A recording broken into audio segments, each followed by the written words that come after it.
Hello! Gagawa po ako ngayon ng palaman sa tinapay. Meron po ako ditong Ricoa at gatas na ibap. Wala po akong condense, kaya asukal na puti ang inilagay ko. Ito po'y tansya-tansya lang. At nilagyan ko din ng cornstarch, isang kutsara. Haluing mabuti hanggang sa lumapot. Luto na po at napalamig na. Kaya magmerienda na po tayo. Ilagay na sa tinapay. Ang sarap ng lutong bahay.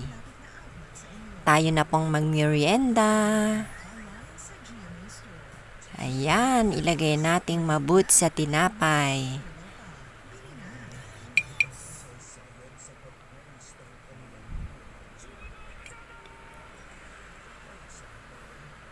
Ayan, tayo na pong kumain. Kain na po tayo. Hanggang dito na lang po. Bye-bye.